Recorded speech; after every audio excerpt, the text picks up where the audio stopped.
तो दोस्तों एक बार फिर से स्वागत है आपका आरंभ स्टडी पॉइंट में। आज हम पढ़ेंगे क्लास 8 का यह साइंस का 8वां अध्याय है कोशिका संरचना एवं प्रकार्य। यहाँ पर आपको पता ही होगा कि कोशिका जो जीव विज्ञान के जो भी जीव विज्ञान के सेक्टर में कोशिका बहुत ही महत्वपूर्ण भूमिका निभाता है। आपको कोशिका के बारे में बहुत सारी चीज़ जो जानकारी भी होगी और यहाँ से कोशिका के बारे में जो संरचनाएँ उसकी कैसी हैं, कैसे वो कार्य करते हैं, ये सब के बारे में आपको यहाँ पर पढ़ने को मिलेगा और उनकी खोज कौन किए हैं, ये भी आप जानेंगे इसमें। और यहाँ से बहुत सारे क्वेश्चन जो हैं इम्पोर्टेंट होते हैं, बनते हैं। तो चलिए शुरू करते हैं। देखिए, आप पहले भी पढ़ चुके हैं कि हमारे आसपास की वस्तुएं या तो सजीव हैं अथवा निर्जीव हैं। साथ ही आपको यह भी याद होगा कि सभी सजीव कुछ मूलभूत कार्य संपादित करते हैं। क्या आप इन कार्यों की सूची बना सकते हैं? जो मूलभूत कार्य होते हैं, क्या होते हैं? तो वो आप उसका पाचन क्रिया हुआ, ये सब जो है मूलभूत कार्य हुए उसके कोशिका के। देखिए यहाँ पर विभिन्न अंगों के समूह विभिन्न कार्य करते हैं। क्या होते हैं? विभिन्न जो हृदय कुछ काम करेगा, आपका नस है, जो कोशिका है वो कुछ काम करेगा, आपकी छोटी आँत कुछ और काम करती है, मलाशय कुछ और काम करती है। अनेक-अनेक जो है प्रकार के कार्य सभी अंग के होते हैं, जो आप यहाँ पर सूचीबद्ध कर सकते हैं, ये यहाँ पर आप लिख सकते हैं। अंगों की संरचनात्मक मूलभूत इकाई के विषय में हम पढ़ेंगे जिसे कोशिका कहते हैं। जो संरचनात्मक मूलभूत इकाई होती है उसी को हम कोशिका कहते हैं। कोशिकाओं की जो तुलना आप हम जो है ईंट से कर सकते हैं। एक ईंट हो गया, फिर एक ईंट हो गया, फिर एक ईंट हो गया, ये जो है कोशिका हो गया, ठीक? जिस प्रकार विभिन्न ईंटों को जोड़कर भवन का निर्माण किया जाता है, उसी प्रकार विभिन्न कोशिकाएँ जो होती हैं, एक-दूसरे से जुड़कर प्रत्येक सजीव के शरीर का निर्माण करती है। जानते हैं कि आप एक-एक करके एक-एक कोशिका जोड़ के एक शरीर का निर्माण होता है। जिस प्रकार से एक-एक ईंट का जो है जोड़ते हैं तो एक भवन का निर्माण किया जाता है, उसी प्रकार एक-एक कोशिका जुड़कर आपके सजीव की शरीर के निर्माण के लिए ये भूमिका निभाते हैं। आगे है कोशिका की खोज। यहाँ से बहुत सारे जो है क्वेश्चन बनते हैं, बहुत बार क्वेश्चन यहाँ से पूछा गया है। देख सकते हैं कि रॉबर्ट हुक ने 1665 ईस्वी में कॉर्क के स्लाइस का सामान्य आवर्धक यंत्र की सहायता से अध्ययन किया। देखिए, ये क्वेश्चन जो है यहाँ से बनता है, कब किया गया, किसने किया और किस पे किया? तो ये 1665 याद रखेंगे। रॉबर्ट हुक, कोशिका की खोज किसने की? तो रॉबर्ट हुक ने की थी। और कहाँ? तो स्लाइस का जो कॉर्क जो होता है, कॉर्क के स्लाइस के समान आवर्धक यंत्र की सहायता से इसका खोज किया गया था। कॉर्क पेड़ की छाल का एक भाग है। कॉर्क क्या है? पेड़ जो है पेड़ की एक छाल का एक भाग है। उन्होंने कॉर्क की पतली स्लाइस ली और उसका सूक्ष्मदर्शी की सहायता से अध्ययन किया और इसकी छोटी सी स्लाइस लेकर सूक्ष्मदर्शी की सहायता से उसका अध्ययन करते हैं। उन्होंने कॉर्क की स्लाइस में अनेक कोष्ठयुक्त अथवा विभाजित बक्से देखे और देखा कि बहुत सारे कोष्ठयुक्त अथवा विभाजित बक्से हैं। देख सकते हैं यहाँ पर चित्र में भी दिखाया गया है। ये कैसे थे? तो ये बक्से मधुमक्खी के छत्ते के समान दिखाई देते थे। ये कैसे दिखाई देते थे? तो मधुमक्खी के छत्ते के समान। ये क्वेश्चन पूछा गया है। जो देख सकते हैं ये रॉबर्ट हुक द्वारा खोजी गई कॉर्क की कोशिकाएँ यहाँ पर प्रदर्शित की गई है। चित्र के अनुसार आप देख सकते हैं। आगे है उन्होंने यह भी देखा कि एक कोष्ठ अथवा बॉक्स दूसरे से एक दीवार अथवा विभाजन पट्टी द्वारा अलग हुए। एक दूसरे से एक दीवार पट्टी के द्वारा ये अलग हुए हैं। ठीक? आगे है कि हुक ने प्रत्येक कोष्ठ को कोशिका नाम दिया और जो भी कोष्ठ था उसी को क्या बोले ये? तो यही एक कोशिका है। हुक द्वारा देखी गई यह बक्सीनुमा संरचनाएं वास्तव में मृत कोशिकाएं थी। ये भी क्वेश्चन पूछा गया है। जो हुक ने कोशिकाएं का खोज किया वो कैसी थी? तो ये मृत कोशिका थी। ये बहुत बार यहाँ से क्वेश्चन पूछे गए हैं। आगे है सजीवों की जीवित कोशिकाओं को संवर्धित सूक्ष्मदर्शी की खोज के बाद ही देखा जा सका। रॉबर्ट हुक के परीक्षण के लगभग 150 बाद तक भी कोशिका के विषय में बहुत कम जानकारी थी। आज हमें कोशिका की संरचना एवं कार्यों के विषय में बहुत अधिक जानकारी है। यह अधिक आवर्धन क्षमता वाले संवर्धित सूक्ष्मदर्शी एवं अन्य तकनीक द्वारा संभव हो सका है। देखिए अब कोशिका क्या है? कोशिका तो पहले भी हम पढ़े हैं। तो भवन के लिए ईंट एवं सजीवों में कोशिका। भवन के लिए क्या? तो ईंट और सजीवों के लिए क्या? तो कोशिका। दोनों ही मूलभूत संरचनात्मक इकाई हैं। ये दोनों ही जो हैं इसके मूलभूत भवन के लिए ईंट है और सजीवों के लिए कोशिका ये मूलभूत इकाई है संरचनात्मक। यद्यपि भवन निर्माण में एक समान ईंटों का प्रयोग किया जाता है, परंतु उनकी आकृति, डिजाइन एवं साइज अलग-अलग होते हैं। इसी प्रकार जो है सजीव जगत के जीव एक दूसरे से भिन्न होते हुए भी कोशिकाओं के बने होते हैं। निर्जीव ईंट की अपेक्षा सजीवों की कोशिकाओं की संरचना अधिक जटिल होती है। यहाँ पर कोशिका की जो संरचना है बहुत ही अधिक जटिल होता है। देखिए यहाँ से भी क्वेश्चन बनता है कि मुर्गी का अंडा आसानी से दिखाई दे जाता है। क्या ये यह एकल कोशिका है अथवा कोशिकाओं का एक समूह है? तो यहाँ पर देखेंगे तो यह एकल कोशिका यह देख सकते हैं एकल कोशिका है। मुर्गी का अंडा क्या है? एकल कोशिका होता है। ये देख सकते हैं क्या है? ईंट का दीवार और यहाँ पर प्याज की झिल्ली जो दिख रही है, ये प्याज की झिल्ली आपको कोशिका के बराबर दिख रही है। क्या है? ये कोशिका के जो होती है सजीवों में वैसी यहाँ पर दिखाया गया है। मुर्गी का अंडा एक एकल कोशिका है। यहाँ पर भी क्वेश्चन पूछा गया है कि तथा आकार में बड़ा होने के कारण इसे नग्न आँखों से भी देखा जा सकता है। ये याद रखेंगे मुर्गी का अंडा क्या है तो एकल कोशिका का होता है और बड़ा आकार होता है इसलिए उसको आप नग्नी आँखें से देख भी लेते हैं। आगे है सजीवों में कोशिका की संख्या, आकृति एवं साइज में भिन्नता होती है। वैज्ञानिक किस प्रकार सजीव कोशिकाओं का परीक्षण एवं अध्ययन करते हैं? वह सूक्ष्मदर्शी का उपयोग करते हैं जिसकी सहायता से वस्तु के आवर्धित प्रतिबिंब का अध्ययन किया जा सकता है। कोशिका की संरचना का विस्तृत अध्ययन करने के लिए अभिरंजक का उपयोग किया जाता है। कोशिका की संरचना का आप जो अध्ययन करेंगे उसके लिए आप अभिरंजक का उपयोग करते हैं। पृथ्वी पर लाखों जीव हैं, वह आकृति एवं साइज में क्या है भिन्न है। इनके अंगों की आकृति, साइज एवं कोशिकाओं की संख्या में भी भिन्नता होती है। आइए हम इसके बारे में हम अध्ययन अब करेंगे।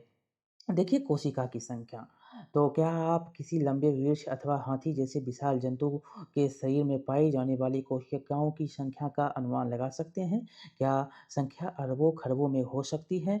मनुष्य के शरीर में कई खरब कोशिकाएं पाई जाती हैं। मनुष्य के शरीर में बहुत ही कोशिकाएं कई खरब कोशिका होती है जो आकृति एवं साइज में भिन्न होती हैं। कोशिकाओं के विभिन्न समूह अनेक प्रकार के कार्य करते हैं। देखिए यहाँ पर दिया गया है कि 1 अरब में कितना होता है? तो 100 करोड़ होता है और 1 करोड़ में 100 लाख होता है, ठीक?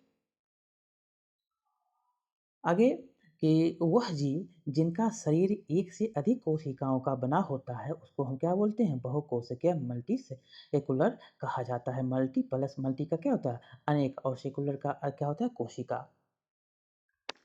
सॉरी सेलुलर का अर्थ होता है क्या तो कोशिका मल्टी सेलुलर इसका नाम है कोशिका का तो छोटे जीवों में कोशिकाओं की कम संख्या उनके क्रियाकलापों को किसी प्रकार प्रभावित नहीं करती है। आपको जानकर आश्चर्य होगा कि अरबों कोशिकाओं वाले जीवों के जीवन का प्रारंभ एक कोशिका से ही होता है। पहले जो एक ही कोशिका से इसका जीवन प्रारंभ होता है जो एक निषेचन अंडा होता है। निषेचित अंडा होता है।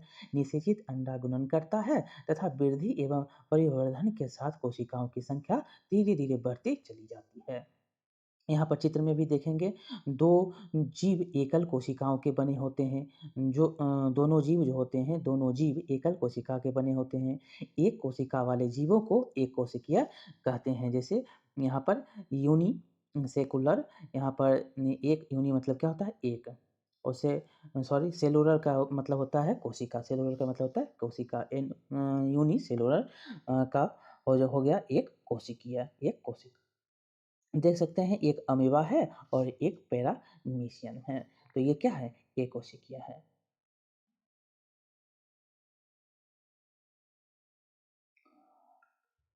जीव कहते हैं। एक कोशिकी जीव भी वह सभी आवश्यक क्रियाएँ करता है जो बहुकोशिक जीवों द्वारा की जाती है।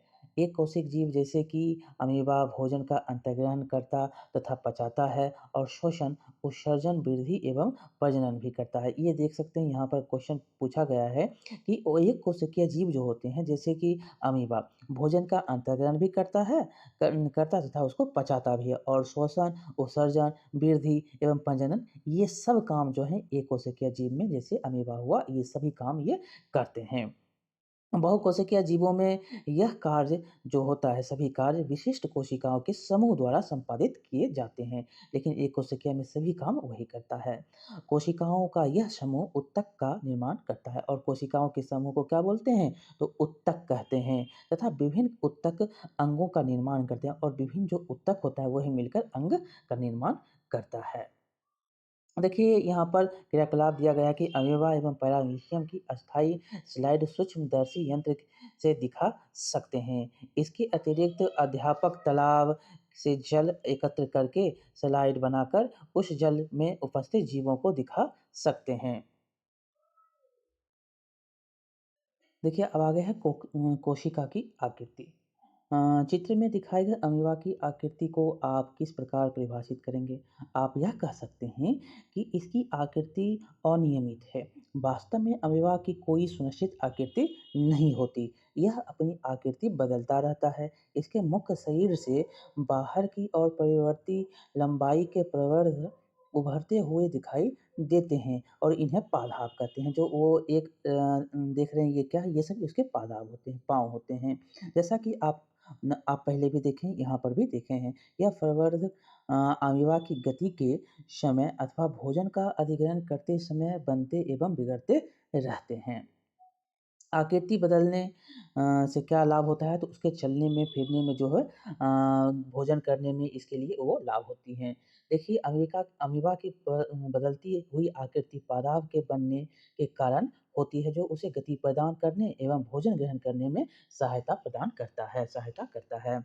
आगे है यहाँ से भी क्वेश्चन बनते हैं कि मनुष्य के रक्त में पाए जाने वाले श्वेत रक्त कोशिका डब्ल्यूबीसी जो होता है, व्हाइट ब्लड सेल भी एक कोशिकीय संरचना का उदाहरण है।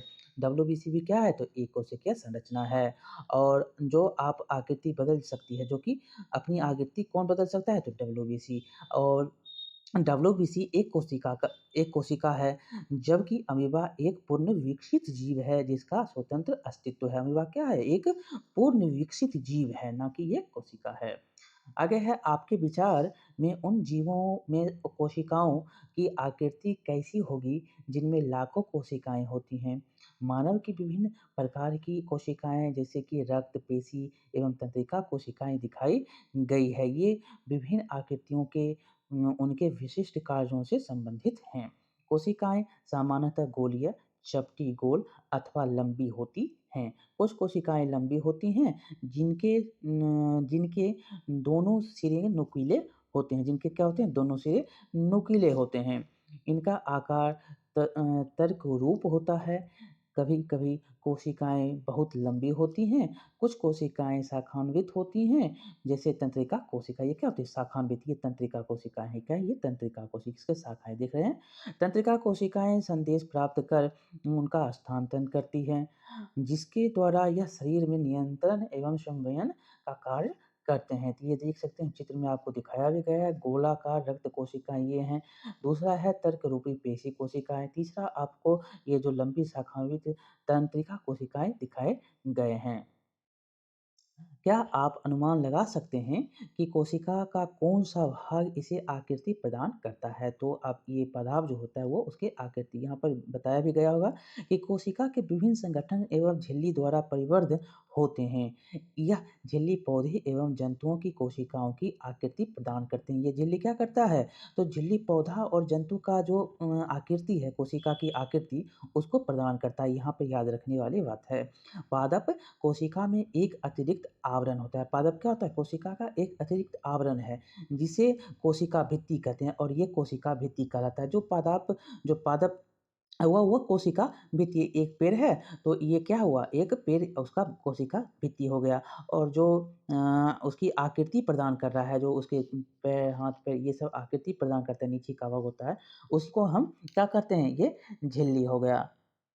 ये कहाँ पाए जाते हैं? यह झिल्ली जो होते हैं पौधे और जंतुओं दोनों में पाए जाते हैं। आकृति प्रदान करता है किसको? तो पौधे को भी और जंतु को भी। और जो कोशिका पादप में जो होता है, पादप जो होता है कोशिका में एक अतिरिक्त आवरण होता है जिसको हम बोलते हैं कोशिका भित्ति, ये पादप में होते हैं। यह कोशिकाओं को आकार एवं दृढ़ता प्रदान करती है। ये जो है कोशिका भित्ति उसको आकार भी प्रदान करता है और दृढ़ता भी प्रदान करता है। जीवाणु कोशिका में भी कोशिका भित्ति पाई जाती है और जीवाणु कोशिका में भी कोशिका भित्ति पाई जाती है। देखिए कोशिका का साइज, अब कोशिका का साइज क्या है, तो सजीवों में कोशिका का साइज 1 मीटर से लेकर 10 लाखवें भाग मतलब माइक्रोमीटर अथवा माइक्रोन के बराबर छोटा हो सकता है अथवा कुछ सेंटीमीटर लंबा भी हो सकता है, परंतु अधिकतर कोशिकाएं अति सूक्ष्मदर्शीय होती हैं एवं नग्न आँखों से दिखाई नहीं देती हैं। उन्हें सूक्ष्मदर्शी द्वारा बड़ा अथवा आवर्धित करना आवश्यक है। सबसे छोटी कोशिकाएँ का साइज़ 0.1 से लेकर 0.5 माइक्रोमीटर होती हैं, ठीक? कितना? तो 0.1 से लेकर 0.5 माइक्रोमीटर, जो कि जीवाणु कोशिकाएँ हैं। सबसे बड़ी कोशिकाएँ जो होती हैं, ये शुतुरमुर्ग का अंडा है, जिसका साइज़ जो होता है 170 एमएम से लेकर 130 एमएम होता है। तो यहाँ पर याद रखना है सबसे बड़ा अंडा जो होता है किसका? तो शुतुरमुर्ग का होता है और सबसे छोटा जो साइज़ होता है वो होता है 1.1 से लेकर 0.1 से लेकर 0.5 माइक्रोमीटर। देखिए मुर्गी का एक अंडा उबालिए और उसका छिलका अलग करिए। क्या आप जो है आप क्या देखते हैं? एक सफ़ेद पदार्थ केंद्र के पीले भाग में घिरे हुए है। सफ़ेद भाग एल्ब्यूमिन है। कौन है? तो सफ़ेद जो भाग होता है वो एल्ब्यूमिन होता है, जो उबालने पर ठोस में परिवर्तित हो जाता है और पीला भाग जो है वो यॉक है। पीला भाग क्या है? यॉक है। यह एक एकल कोशिका का भाग होता है।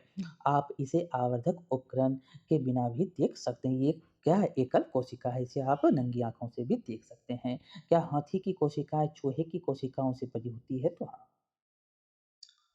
देखिए यहाँ पर दिया भी गया है कि किसी कोशिका के साइज़ का संबंध किसी पौधे अथवा जंतु के साइज़ से नहीं होता। ऐसा बिल्कुल भी आवश्यक नहीं है कि हाथी की कोशिकाएँ चूहे की कोशिकाओं से बहुत अधिक बड़ी हो। कोशिका के साइज़ का संबंध उसके प्रकार से है। उदाहरण के लिए तंत्रिका कोशिकाएँ हाथी एवं चूहे दोनों में ही लंबी एवं शाखान्वित होती हैं। यह संदेश के स्थानांतरण का कार्य करती है। आगे है कोशिका संरचना का प्रकार। आप पढ़ चुके हैं कि प्रत्येक जीव के अनेक अंग होते हैं और पाचन अंगों के विषय में हमने पहले भी पढ़ा है, जो सम्मिलित रूप से पाचन तंत्र बनाते हैं। किसी तंत्र के में प्रत्येक अंग अलग-अलग प्रकार कार्य करता है, जैसे पाचन, स्वांगीकरण और अवशोषण। इसी प्रकार विभिन्न पादप अंग भी विशिष्ट या विशेष प्रकार करते हैं। उदाहरण के लिए जड़, जल एवं खनिज के अवशोषण में सहायता करती है। आपने पहले भी हम पढ़ा है कि पत्तियाँ भोजन के संश्लेषण का कार्य करती हैं। प्रत्येक अंग पुनः छोटे भागों से बना होता है, जिसे ऊतक कहते हैं। जिसको क्या कहते हैं? जो छोटे-छोटे भागों से बना होता है, उसको हम ऊतक कहते हैं। ऊतक एक समान कोशिकाओं का वह समूह है, जो एक विशिष्ट प्रकार करता है। पहेली को समझ में आ गया कि अंग ऊतक के बने होते हैं। क्या होते हैं? अंग ऊतक के बने होते हैं और ऊतक कोशिकाओं से बने होते हैं। ऊतक किससे बनता है? तो कोशिका से। अंग किससे? तो ऊतक से और ऊतक किससे? तो कोशिका से। सजीव की संरचना मत जो सभी सजीव की संरचनात्मक इकाई क्या है? तो कोशिका है। ठीक? अब आगे है कोशिका के भाग। यहाँ पर जो अलग-अलग करके भाग आपको दिखाए गए हैं, जो बहुत ही इम्पोर्टेंट है, यहाँ से भी क्वेश्चन बहुत बनते हैं। देखिए पहला है कोशिका झिल्ली। कोशिका के मूल घटक हैं, क्या ये? कोशिका झिल्ली जो होती है, कोशिका के मूल घटक होते हैं। कोशिका झिल्ली, कोशिका द्रव एवं केंद्रक। कोशिका द्रव एवं जो एवं केंद्रक कोशिका झिल्ली के अंदर परिवर्ध होते हैं। जो कोशिका द्रव है और कोशिका केंद्रक जो है ये सब उसके अंदर प्रविष्ट होते हैं। ठीक? कोशिका झिल्ली एक कोशिका को दूसरी कोशिका एवं घिरे हुए माध्यम से अलग करती है और एक कोशिका को दूसरे कोशिका से वो घिरे हुए माध्यम से उसको अलग कर देती है। कोशिका झिल्ली जिसे प्लेज्मा झिल्ली भी कहते हैं, कोशिका झिल्ली को प्लेज्मा झिल्ली भी कहा जाता है और यह संरंध्र होती हैं तथा संरंध्र मतलब ऐसे-ऐसे करके होता है। विभिन्न पदार्थों के कोशिका में आवागमन का नियमन करती है। कौन? तो कोशिका झिल्ली। आगे है कि किसी कोशिका के मूल संगठनों का परीक्षण करने के लिए एक प्याज लीजिए और ऊपर की सूखी गुलाबी परत आवरण को हटा दीजिए। आप इसे प्याज के सफ़ेद मांसल परत से चिमटी की सहायता से अथवा अपने हाथ के द्वारा अलग कर सकते हैं। आप प्याज को तोड़कर भी इसकी पतली झिल्ली को अलग कर सकते हैं। प्याज की झिल्ली का एक छोटा टुकड़ा कांच की स्लाइड पर जल की बूंद में रखिए। पतली झिल्ली को ब्लेड या चिमटी की सहायता से छोटे टुकड़े में काटा जा सकता है। इस पर मिथाइलिन ब्लू की एक बूंद डालकर कवर स्लिप रखिए। कवर स्लिप रखते समय इस बात का ध्यान रखिए कि कवर स्लिप के वायु के बुलबुले ना हो। सूक्ष्मदर्शी के नीचे स्लाइड का परीक्षण करिए। ठीक? और इसका आलेख आप लिख सकते हैं। देखिए यहाँ पर प्याज की कोशिका की सीमा कोशिका झिल्ली द्वारा परिवर्ध होती है। ये भी पूछा भी गया है कि प्याज में कैसी झिल्ली होती है, तो जो कैसे कोशिका होते हैं तो कोशिका झिल्ली होती हैं, जो एक और दीर्घ आवरण द्वारा आवृत होती हैं, जिसे कोशिका भित्ति कहते हैं। जो आप प्याज को आप छीलते हैं, तो एक और जो आप ये इसको हटा दिए, तो इसी को हम भित्ति कहते हैं। कोशिका के केंद्र में घनी एवं गोलाकार संरचना होती है। ये जो केंद्र जो होता है उसमें घनी और गोलाकार संरचना होता है, जिसको केंद्रक कहते हैं, और इसी को हम क्या बोलते हैं? केंद्रक कहते हैं। ये यहाँ पर देख सकते हैं, ये क्या है? ये केंद्रक है, और ये जो घिरा हुआ है ये कोशिका भित्ति है। केंद्रक एवं कोशिका झिल्ली के मध्य एक जेली के समान पदार्थ होता है जिसे कोशिका द्रव कहते हैं। सॉरी, यहाँ पर जो जेली आपको दिख रहा है, ये अंदर में आपको जो दिख रहा है ये जेली सा, ये द्रव है। ये क्या है? कोशिका। ये केंद्रक है, ये केंद्रक है, और ये यहाँ पर दिख रहा है ये कोशिका द्रव है। सॉरी, ये जो आप यहाँ पर होता है थोड़ा थोड़ा, ये होता है कोशिका द्रव, और ये केंद्रक यहाँ पर बीच में जो दिख रहा है ये क्या है? केंद्रक है। और कोशिका भित्ति जो होता है ये क्या है? कोशिका भित्ति है। ये प्याज की संरचनाएँ के द्वारा आपको समझाया गया है। मैं जानना चाहता हूँ कि पौधों की कोशिका भित्ति की आवश्यकता क्यों होती है? तो हम पहले भी पढ़ चुके हैं कि कोशिका झिल्ली कोशिका को आकार प्रदान करती है। कोशिका झिल्ली कर क्या करता है? कोशिका को आकार प्रदान करता है, और पौधों में कोशिका झिल्ली के अतिरिक्त एक भारी मोटी परत होती है, जिसे कोशिका भित्ति कहते हैं। और पौधा में ये आपसे बहुत बार पूछा भी गया है कि कोशिका भित्ति किसमें पाया जाता है? तो पादप में पाया जाता है। पेड़-पौधों में कोशिका भित्ति पाया जाता है, जो कि ये मोटी परत होता है। क्या होता है? ये मोटी परत है। एक बाहरी मोटी परत होता है, जो आप छिलका जो छीलते हैं वही क्या है? वो कोशिका भित्ति है। कोशिका झिल्ली को आवर्ध करने वाली यह अतिरिक्त संरचना पौधों की कोशिकाओं की सुरक्षा के लिए आवश्यक है, और ये क्या करता है? पेड़ की सुरक्षा करता है। ये क्या करता है? पेड़ की जो यहाँ पर देख सकते हैं ये पेड़ है, तो इसकी जो बाहरी परत है ये क्या है? तो कोशिका भित्ति है, और ये जो है कोशिका भित्ति जो है उसके बाहरी आवरण को, जो अतिरिक्त संरचनाएँ हैं कोशिका की जो है सुरक्षा के लिए आवश्यक होता है। पादप कोशिकाओं को ताप में परिवर्तन, तीव्र गति से चलने वाले वायुमंडलीय नमी इत्यादि विभिन्न परिवर्तनों से सुरक्षा की आवश्यकता होती है। वह इन परिवर्तनों से प्रभावित है क्योंकि वे चल नहीं सकते। कोशिकाओं का परीक्षण जो होता है वह ट्राइडे एस्केसिया इंडोलिया अथवा राइयो की भित्ति की झिल्ली में किया जा सकता है। आप इनकी स्लाइड भी उसी प्रकार बना सकते हैं जिस प्रकार प्याज की झिल्ली की स्लाइड बनाई थी। पहेली ने बूझो से पूछा कि वह जंतु कोशिका का परीक्षण कर सकता है। तो यहाँ पर याद रखना है सबसे बड़ी बात, आपको कोशिका भित्ति जो पाया जाएगा तो ये पेड़ पौधे में पाया जाता है। ये जो कोशिका झिल्ली के यहाँ पर अलग होता है। तो ये आपको यहाँ पर याद रखना है, कोशिका भित्ति जो बाहरी जो आवरण होता है पेड़-पौधे का, पादप का, वो क्या कहलाता है? कोशिका भित्ति। ये पेड़-पौधे में पाया जाता है, जंतु में ये नहीं पाया जाता है। ठीक? देखिए, जंतु के बारे में भी दिया गया है कि एक स्वच्छ दांत खोखली खोदनी जो टूथपिक अथवा माचिस की तीली अथवा जिसका मसाले वाला सिरा तोड़कर हटा दिया हो, लीजिए उसको ले लीजिए और इसकी सहायता से गाल की आंतरिक सतह को धीरे से कुरेदिए, स्क्रैप कीजिए। इसे कांच के स्लाइड पर रखे पानी में रखिए, जिसमें आयोडीन विलयन की एक बूंद डालकर इस पर कवर स्लिप रखिए। आयोडीन विलयन के स्थान पर एक मिथाइलिन ब्लू 1 से 2 बूंद हम डाल देंगे और सूक्ष्मदर्शी के नीचे इसका परीक्षण कीजिए। आपको खुरची परत में अनेक कोशिकाएँ दिखाई देगी। आप कोशिका भित्ति, कोशिका द्रव एवं केंद्र को पहचान सकते हैं। तो जंतु कोशिका में कोशिका भित्ति अनुपस्थित होती है। याद रखना है किसमें कोशिका भित्ति अनुपस्थित होती है? तो जंतु कोशिका में। और किसमें कोशिका भित्ति उपस्थित होती है? तो पादप में, ठीक? ये क्वेश्चन बहुत बार यहाँ से बहुत बार ये वेरी वेरी इंपॉर्टेंट है, बहुत बार यहाँ से क्वेश्चन पूछा गया है। देख सकते हैं यहाँ पर गाल की जो कलोप की संरचनाएँ हैं कोशिका में, ये क्या है? ये केंद्रक है, ये केंद्रक है और ये जो आपको दिख रहा है ये सभी, ये कोशिका द्रव है और ये जो आपका बाहरी परत जो दिख रहा है ये झिल्ली है, केंद्रक झिल्ली है और ये जो बाहरी परत आपको दिख रहा है ये घिरा हुआ है कोशिका झिल्ली है। ये केंद्रक झिल्ली और केंद्र का झिल्ली है और ये बाहरी जो दिख रहा है ये क्या है? कोशिका का झिल्ली है, ठीक? ये मनुष्य के गाल जो कपोल होता है भीतरी भाग का जो आप छीले हैं उसी का दिखाया गया है। अब आगे है कोशिका द्रव। तो यह एक जैसी जो है यह एक जेली जैसा पदार्थ है जो कोशिका झिल्ली एवं केंद्रक के बीच पाया जाता है। ये देख सकते हैं ये क्या है? तो ये द्रव है, कोशिका द्रव है और यहाँ पर आपको दिख रहा है, ठीक?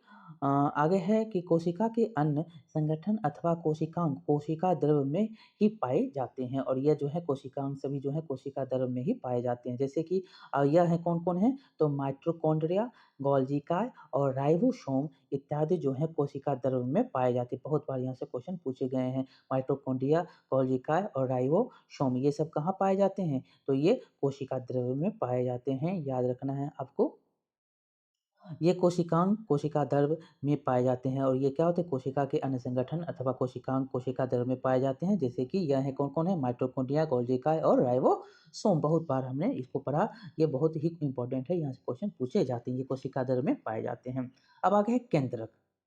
सजीव कोशिका का यह एक महत्वपूर्ण संगठक है। सामान्यतः यह गोलाकार होता है तथा कोशिका के मध्य भाग में स्थित होता है। इसे सरलतापूर्वक अभिरंजित करके सूक्ष्मदर्शी के नीचे आसानी से देखा जा सकता है। केंद्रक कोशिका द्रव से एक झिल्ली द्वारा अलग रहता है जिसे केंद्रक झिल्ली कहते हैं। कोशिका द्रव क्या होता है? किससे अलग रहता है? तो केंद्रक झिल्ली के द्वारा ये अलग होता है अथवा केंद्रावरण कहते हैं। इसको क्या बोलते हैं? तो इसका केंद्र का वर्णन कहते हैं, केंद्रा का वर्णन कहते हैं, केंद्र का वर्णन। और यह झिल्ली भी संरंध्र हैं तथा कोशिका द्रव एवं केंद्रक के बीच पदार्थों के आवागमन को नियंत्रित करते हैं। ये केंद्रक क्या करता है? तो कोशिका द्रव एवं केंद्रक के बीच के जो आवागमन है इसको क्या करता है? नियंत्रित करता है। यह झिल्ली भी जो होता है संरंध्र होते हैं, इसमें भी संरंध्र होते हैं, छिद्र होते हैं। आगे है उच्च आवर्धन क्षमता वाले सूक्ष्मदर्शी द्वारा खोज देखने पर हमें केंद्रक में एक छोटी सघन संरचना दिखाई देती है। इसे केंद्रिका अथवा निकुलर ओलस कहते हैं। इसको केंद्रिका भी बोलते हैं। इसको क्या बोलते हैं? केंद्रिका या न्यूक्लियोलस कहा जाता है। इसके अतिरिक्त केंद्रक में धागे के समान संरचनाएं भी होती हैं जो क्रोमोसोम जो धागा के समान संरचनाएं दिख रहा है वो क्रोमोसोम अथवा इसको गुणसूत्र भी कहते हैं। यह जीन के धारक हैं तथा आनुवांशिक गुणों अथवा लक्षणों को जनक के अगली पीढ़ी में स्थानांतरित करते हैं। ये जीन के धारक कौन होते हैं? तो क्रोमोसोम या गुणसूत्र। ये याद रखना, यहाँ से भी क्वेश्चन पूछे जाते हैं जो आनुवांशिक गुणों अथवा लक्षणों के जनक के अगली पीढ़ी में ये स्थानांतरित हो जाते हैं। गुणसूत्र कोशिका विभाजन के समय ही दिखाई देते हैं और ये कहाँ दिखाई देता है? कोशिका विभाजन के समय आपको गुणसूत्र दिखाई देता है। देखिए आगे है जीन किसको कहते हैं? तो जीन सजीव के आनुवांशिक की इकाई है। यह जनक की संतति को आनुवांशिक लक्षण के स्थानांतरण का नियंत्रण करते हैं। इसका अर्थ है कि आपके माता-पिता के कुछ लक्षण जो होते हैं उनसे आपको प्राप्त हुए हैं। यदि आपके पिताजी की आँख भूरी है तो संभव है कि आपकी आँख भी क्या होगी? भूरी होगी। यदि आपकी माताजी का घुंघराले बाल हैं तो आपका भी हो सकता है। आपके बाल भी घुंघराले हो सकते हैं। परंतु जनक प्राप्त विभिन्न जीन के संयुक्त होने के परिणामस्वरूप लक्षण भिन्न-भिन्न हो सकते हैं। आगे आपको है वंशानुगत अथवा आनुवांशिक गुणों के अतिरिक्त केंद्रक कोशिका के क्रियाकलापों का भी नियंत्रण करता है। सजीव कोशिका के समग्र संगठन को जीवद्रव्य या प्रोटोप्लाज्म के नाम से भी जाना जाता है। इसको कोशिका जो समग्र संगठन होते हैं उसके जीवद्रव्य या प्रोटोप्लाज्म भी कहते हैं। इसमें कोशिका द्रव्य एवं केंद्रिका द्रव्य दोनों सम्मिलित होते हैं। कौन-कौन? के द्रव्य और कोशिका द्रव्य और कोशिका केंद्रिका द्रव्य दोनों होते हैं। जीव द्रव्य कोशिका का जीवित पदार्थ कहलाता है और जीव द्रव्य क्या कहलाता है? कोशिका का जीवित पदार्थ कहलाता है। देखिए, अब पहेली जानना चाह रही है कि पहेली जानना चाहती है कि क्या पौधे, जंतु और जीवाणु की कोशिका में केंद्रक की संरचना एक समान होती है? तो देखिए यहाँ पर दिया गया है कि जीवाणु कोशिका का केंद्रक बहुकोशिक जीवों के केंद्रक के समान सुसंगठित नहीं होता है। इससे केंद्रक झिल्ली अनुपस्थित होता है। ऐसी कोशिकाएं जिसमें केंद्रक झिल्ली के बिना होता है उसको हम क्या बोलते हैं? जो जिसमें केंद्रक झिल्ली के बिना केंद्रक पदार्थ हो उसको हम प्रोकैरियोटिक कोशिका कहते हैं। इसको हम याद रखना, ये बहुत ही बार क्वेश्चन पूछा जाता है जिसमें आपको ऐसी कोशिकाएं जिसमें केंद्रक पदार्थ केंद्रक झिल्ली के बिना हो, केंद्रक पदार्थ जो है केंद्रक झिल्ली उसमें अनुपस्थित रहे उसको हम प्रोकैरियोटिक कहते हैं। इस प्रकार के कोशिकाओं वाले जीव प्रोकैरियोट्स कहलाते हैं। जीवाणु और नील हरे शैवाल ऐसे उदाहरण हैं। इसके जो उदाहरण कौन है? नीले हरे शैवाल। प्याज की झिल्ली एवं गाल की कोशिकाओं जैसी कोशिकाओं में झिल्ली युक्त सुसंगठित केंद्रक पाया जाता है और जिसमें केंद्रक पाया जाएगा सुसंगठित झिल्ली युक्त केंद्रक जो इसमें पाया जाएगा वो क्या कहलाएगा? तो वो यूकेरियोटिक कोशिकाएं कहलाएंगी। ऐसी कोशिकाएं जो होती कोशिकाओं वाले जीव यूकेरियोट्स कहलाते हैं। इसको हम जिसमें कोशिका झिल्ली होता है, झिल्ली युक्त केंद्रक होता है, वो क्या कहलाता है? तो वो यूकेरियोटिस कहलाता है। जिसमें नहीं होता है वो प्रोकैरियोटिक कहलाता है।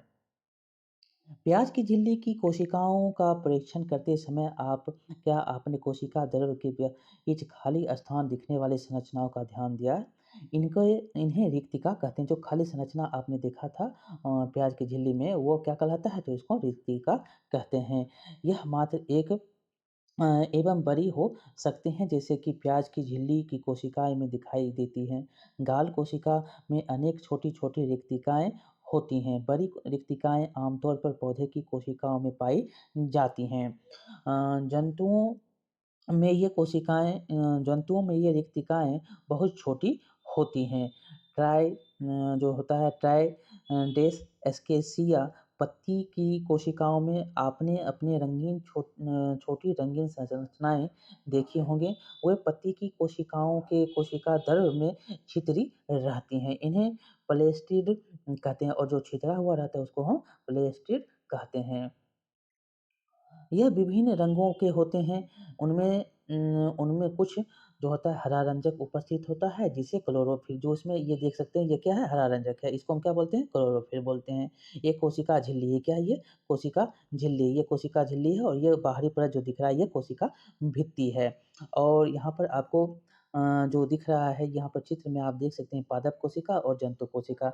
ये आपको जो दिख रहा है ई नंबर में ये क्या है? पादप कोशिका। ये क्या है? तो ये क्लोरोफिल है। ये क्या है?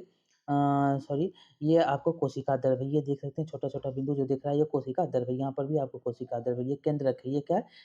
ये केंद्रक है और यहाँ पर भी आपको केंद्रक दिख रहा है। ये रिक्तिका है। ये क्या है? ये आपको छोटी-छोटी जो दिख रहा है ये भी क्या है? ये रिक्तिका है।